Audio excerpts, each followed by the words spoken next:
Okay hello दोस्तों, कैसे हो? बढ़िया होंगे। आज का ना वीडियो लेकर अब भाई सबसे पहले आप ये फोटो अपने स्क्रीन के ऊपर देखो। कोई फोटोशॉप नहीं है, कोई कुछ नहीं है भाई। साशा बैंक्स ने अपने इंस्टाग्राम अकाउंट के ऊपर ये फोटो डाल दी। और आप ये फोटो मत देखो, इसके पीछे देखो भाई, ट्रिपल एच खड़े हुए हैं। मतलब अब मैं क्या बोलूं यार, मतलब ये साशा बैंक्स हमारे मजे ले रही हैं। क्या कर रही हैं पता नहीं। ऐसे सीएम पंग ने भी खूब मजे लिए थे भाई। मतलब जब वो मैंने आपको बहुत सारी फोटो दिखाई थी कि डब्ल्यू के इधर साइन में खड़े उधर साइन में खड़े, जैसे जैसे सीएम पंग का मामला जा रहा है वैसे ही साशा बैंक्स का मामला जा रहा है भाई। पता नहीं क्या है। और अब तो आप मान ही लो रॉयल रंबल के अंदर साशा बैंक्स आने वाली हैं। और आप ये अपने स्क्रीन के ऊपर भी देख सकते हो, साशा बैंक्स मर्सिडीज मोने, जो बोलना है बोल दो भाई। उन्होंने 3 नए ट्रेडमार्क फाइल कर लिए हैं, मोने वियर, टाइम इज मोने और मोने टॉक्स करके ऐसे कुछ। तो भाई पता नहीं क्या चल रहा है ये सब चीज़ें, लेकिन ट्रेडमार्क भी फाइल कर ली और भाई ट्रिपल एच के साथ ये फोटो भी मस्त तरीके से खिंचवा ली है साशा बैंक्स ने। अब भाई कुछ रिपोर्ट्स ये भी आ रही हैं कि इनके बीच में कोई नेगोशिएशन नहीं हो रहा। वो आपको पता ही है भाई, सीएम पंग के रिगार्डिंग भी आई थी, लेकिन कुछ ऐसी बात नहीं है। साशा बैंक्स डब्ल्यू के अंदर आने वाली हैं, ये मैं आपको बोल रहा हूँ। अब जॉन सीना के बारे में बात कर लेते हैं। तो भाई आज स्मैकडाउन का शो था, उसमें कुछ खास नहीं था, सिर्फ दो बातें थी। सबसे पहले जॉन सीना भाई आए थे शो के ऊपर, मतलब वो वीडियो पैकेज के थ्रू उन्होंने बोला भाई फैंस को धन्यवाद बोला कि भाई जो तुम सपोर्ट करते हो, उनको टाइम बहुत अच्छा लगा डब्ल्यू के अंदर जितना उन्होंने रेन दिया। और उन्होंने ये बोला है कि भाई उनको नहीं मालूम कि उनका डब्ल्यू का करियर कहाँ तक जाने वाला है। तो भाई ऐसे करके जॉन सीना बोल रहे हैं। अब इससे क्लियर है भाई कि जॉन सीना का अब ज़्यादा टाइम बचा नहीं है। शायद आपको रेसलमेनिया 40 के अंदर देखने को मिल जाए जॉन सीना। और ज़्यादा कुछ नहीं था, बस जॉन सीना आए थे भाई ऐसे ही लोगों को थोड़ा सा बोलने के लिए और ये साल उनका कैसा गया बताने के लिए। बाकी इंपॉर्टेंट बात यह है कि जॉन सीना ने बोला भाई कि अब उनका मामला थोड़ा संकट में है, क्योंकि वो अब उनको खुद नहीं पता कि उनका करियर कितना चलने वाला है, लिमिटेड ही बचा है। तो हम एक्सपेक्ट कर रहे हैं भाई जितना ही बचा है कम से कम जॉन सीना एक आधा मैच तो जीते भाई। कितना हारोगे और रिक फ्लेयर का रिकॉर्ड तो तोड़ दोगे। रिक फ्लेयर अब दगाबाजी कर दी डब्ल्यू के साथ, वो ईडब्ल्यू चले गए। तो मतलब कम से कम डब्ल्यू बोले, मतलब रिक फ्लेयर मतलब बोले कि सबसे लॉन्ग चैंपियन जॉन सीना है जो डब्ल्यू के लिए रहा है, और लॉयल भी है जॉन सीना, तो इसलिए बोल रहा हूँ मैं। और बाकी भैया जिमी ऊसो भी थे स्मैकडाउन के ऊपर। तो भाई पॉल हेमन आते हैं, वो सिंपली पूछते हैं उनसे जिमी ऊसो के क्वेश्चन के बारे में कि भाई सोलो सिकोआ ट्राइबल एयर बन गया तो जिमी ऊसो क्या है। तो भाई पॉल हेमन ने जिमी ऊसो को कॉल लगा लिया और जिमी ऊसो मस्त भाई घर में बैठे हुए हैं अपने पैड के साथ, पैड भी है उनका। और जिमी ऊसो बोलते हैं भाई कोई दिक्कत नहीं है, मेरे छोटा भाई सोलो, मैं क्या ही करूँगा, ब्लड लाइन ये है वो है। रोमन रिंग्स से बोलते हैं कि भाई मैं रोमन रिंग्स को बोलूँगा, रोमन रिंग्स से पूछूंगा कि भाई ट्राइबल चीफ से पूछूंगा कि उनका हॉलीडे कैसे जा रहा है। और उन्होंने बोला भाई एले नाइट, एजे स्टाइल, रैंडी ऑर्टन, कोई नहीं कुछ नहीं कर सकता। तो ऐसे करके बोल रहे थे। ब्लड लाइन की तरफ से वो happy new year, happy Christmas सब बोल देते हैं भाई। और ऐसा सब कुछ चीन चल रहा है। और जिमी ऊसो बिल्कुल मस्त है। अब वो अलग बात है कि भाई जे ऊसो वाले कारनामे करके शायद बैठे थे जिमी ऊसो अपना टल्ली हो के, शायद वैसा हो सकता है। देखो पक्का नहीं है, बातों से तो ऐसे ही लग रहा था भाई। लेकिन ठीक है, जिमी ऊसो रोमन रिंग्स के बीच में अभी टेंशन नहीं है। और ब्लड लाइन के बारे में एक और अपडेट है आप लोगों के लिए। तो अब थोड़ी सी मेजर चीज़ के बारे में बात कर लेते हैं। तो भाई कल रिपोर्ट आई है, मतलब फाइटफुल की तरफ से। फाइटफुल बहुत ही सोर्सेबल न्यूज़ लेटर है। तो भाई उनकी तरफ से रिपोर्ट आई है कि फॉर्मर डब्ल्यू चैंपियन का रिटर्न होने वाला है डे 1 में। तो इसके ऊपर ट्रिपल एच ने रिएक्ट किया। आप उनका ट्वीट देख सकते हो स्क्रीन के ऊपर। तो ट्रिपल एच बोल रहे हैं कि कंफर्म नहीं है, लेकिन मैं डिनाई भी नहीं कर रहा हूँ उस रूमर्स के, जो कि फॉर्मर चैंपियन आने वाला है डे 1 के अंदर, वो स्टे ट्यून करने की बात कर रहे होते हैं। तो भाई ट्रिपल एच की तरफ से भी थोड़ा सा ऐसा लग रहा है कि ना हरी झंडी है ना हरी झंडी, और हाँ लाल झंडी है, yellow flag triple H race करके बोल रहे हैं कि हो भी सकता है नहीं भी हो सकता। और ट्रिपल एच क्यों बोलेंगे भाई, हो भी रहा होगा। अब जैसी ये बात आई फॉर्मल चैंपियन वाली, तभी भाई चीज़ें उठ के आ गई।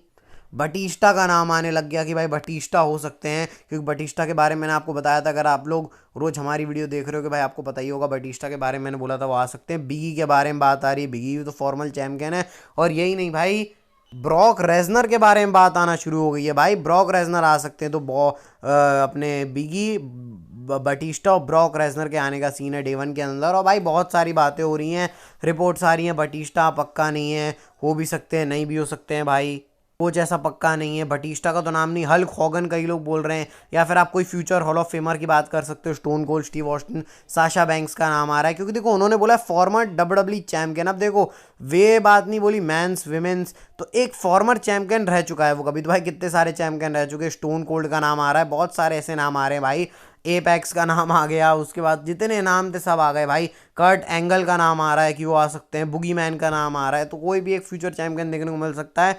और हल्क होगन इस रेस में सबसे आगे चल रहे हैं, कहीं ऐसा ना हो भाई कि हम सोच रहे हैं ब्रॉक रेजनर बिगी ये सब आ जाएंगे, हल्क होगन ना आ जाए, फिर पोपट हो जाएगा। इसलिए मैंने सारी चीज़ बोल दी। अब वो डे वन में ही देखते हैं कौन फॉर्मल चैंपियन आने वाला है भाई। अब बात करते हैं अल्ट्राले सीएन अलमस के बारे में। तो भाई उनका एईडब्ल्यू के साथ कॉन्ट्रैक्ट खत्म हो चुका है और अब वो डब्ल्यूडब्ल्यू के अंदर आ सकते हैं। तो भाई इस साल 2024 में पता नहीं भाई कितने कॉन्ट्रैक्ट खत्म हो रहे हैं, 5-6 तो मैं आपको बता चुका हूँ रिन्यूअल हो गए साल शुरू होने से ही पहले। तो अब अल्ट्राले के बारे में आ गया। अब देखो जो ऑफर करेगा एईडब्ल्यू डब्ल्यूडब्ल्यू में से, अल्ट्राले सीएन अलमस उसमें चले जाएंगे भाई। और अल्ट्राले और जरीना वेगा की जोड़ी कितनी कमाल की थी वो तो हम लोगों ने भाई देखी है। जब अल्ट्राले आए थे मेन रोस्टर में शायद 2018 के बाद, उनका डीमन बैलर के साथ मैच ही बहुत तगड़ा हुआ था। तो भाई अल्ट्राले आ जाए डब्ल्यूडब्ल्यू के अंदर, बाकी एडब्ल्यू क्या ही करेगी रख के। ठीक है, वैसे जो भी होना होगा होगा, देखते हैं क्या ही हो पाता है। अच्छा, हम एडब्ल्यू के बारे में बात कर रहे हैं तो भाई एडब्ल्यू ने एक बहुत बड़ा लैंडमार्क अचीव किया है। एडब्ल्यू ने रॉ को हरा दिया है व्यूअरशिप के मामले में पहली बार। तो आपको पता है भाई इस बार रॉ की व्यूअरशिप बिल्कुल अच्छी नहीं आई थी, 698K समथिंग आई थी। तो एडब्ल्यू ने उससे ज़्यादा व्यूअरशिप ले ली है, 843K व्यूअर्स आए हैं एडब्ल्यू के, और उन्होंने डब्ल्यूडब्ल्यू को हरा दिया है रॉ को। इसके बाद से भाई बहुत एडब्ल्यू के फैंस उचक रहे हैं कि ऐसा हो गया वैसा हो गया। सही बात है भाई। और रॉ का शो भी तो तुम देख लो, रॉ का शो कौन सा था अपना, एब्सोल्यूट बेस्ट वाला, कोई रेसलिंग वेसलिंग थी नहीं, जबकि एडब्ल्यू का प्रॉपर रेसलिंग शो था। तो भाई जो भी जैसे भी है, लेकिन एडब्ल्यू ने डब्ल्यूडब्ल्यू को हरा दिया है, तो इसके रिगार्डिंग है। वैसे मैं बताता नहीं मैं एडब्ल्यू की व्यूअरशिप, क्या ही करोगे बता के भाई, आप लोग देखते देखते तो हो नहीं एडब्ल्यू। मेरे हिसाब से कोई 2-3 ही लोग, एक भी लोग नहीं देखते होंगे एडब्ल्यू जितने मेरे को देख रहे हैं भाई। पता ना आप लोग कमेंट में देखते हो तो फिर मैं एडब्ल्यू की भी कवर कर लूँगा व्यूअरशिप, लेकिन मैं एडब्ल्यू देखता नहीं हूँ। अब देखो मैं डब्ल्यूडब्ल्यू फैन हूँ, अब बोल दिया भाई तो बोल दिया, अपन डब्ल्यूडब्ल्यू फैन है, डब्ल्यूडब्ल्यू फैन है। अगर कोई एडब्ल्यू फैन है, अगर ज़्यादा मेजोरिटी में आ गए तो फिर भाई अपन एडब्ल्यू भी देखने लगेंगे। आप ही का तो चैनल है, आप जो बोलोगे वैसा ही होगा।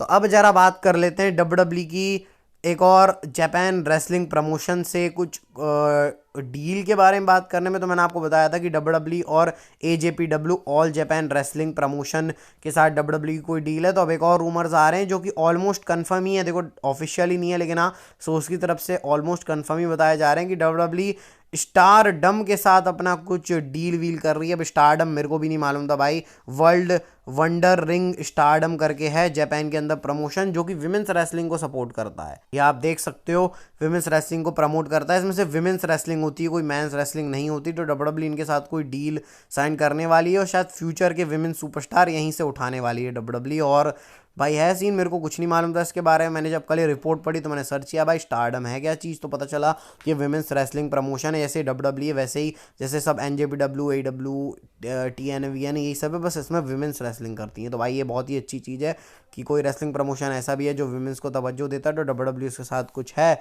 अब पता नहीं भाई क्या बैठाने वाली है सीन डब्ल्यूडब्ल्यू, लेकिन देखते हैं आगे पता चल ही जाएगा। और अब बात करते हैं भाई आज की नेक्स्ट फाइनल स्टोरी के बारे में, जो कि आप बूजर रेसलिंग की तरफ से ट्वीट देख सकते हो, न्यू चैप्टर फॉर सोलो, सिर्फ उन्होंने इतना लिखा हुआ है। और बूजर रेसलिंग के बारे में अगर मैं आपको बताऊं तो अभी का सबसे खतरनाक सोर्स चल रहा है बूजर रेसलिंग।